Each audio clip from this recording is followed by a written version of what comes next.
Welcome back to Valley News Live at noon. In our Healthier Me, everyone loves a good scare on Halloween, but not when it comes to your child's safety. Valley News team's Danielle Barber explains some easy and effective ways that parents or anybody else watching kids can reduce the risk of injury when you're out trick-or-treating.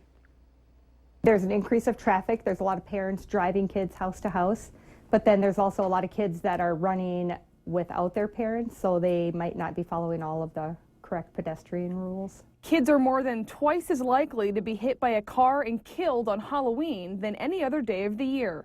Child Injury Prevention Coordinator Elizabeth Ostrich says this can be easily avoided. A lot of kids like to zigzag house to house and hit both sides of the street at the same time, but we don't recommend that. We would recommend staying on one side of the street and using the sidewalks. And then also just making sure you're stopping and looking for cars coming from both directions because it's a high volume of traffic that night. Perhaps the biggest part of Halloween is dressing up. Ostrich says to buy light-colored costumes if possible. But if your child picks a costume that might be difficult to see at night, there are other options. We always recommend reflective tape or any kind of reflective items, whether they have a strip on their suit or their costume. You can get the Halloween buckets that actually have lights on them.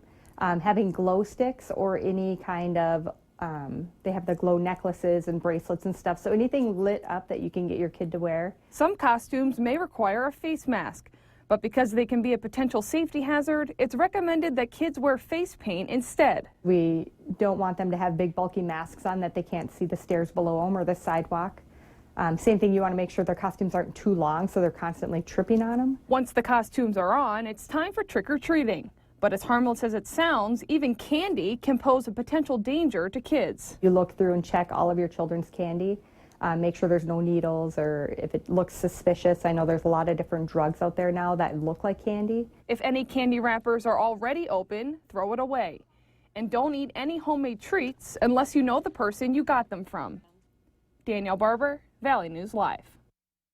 Now, injury prevention experts also recommend that children under the age of 12 have adult supervision on Halloween night.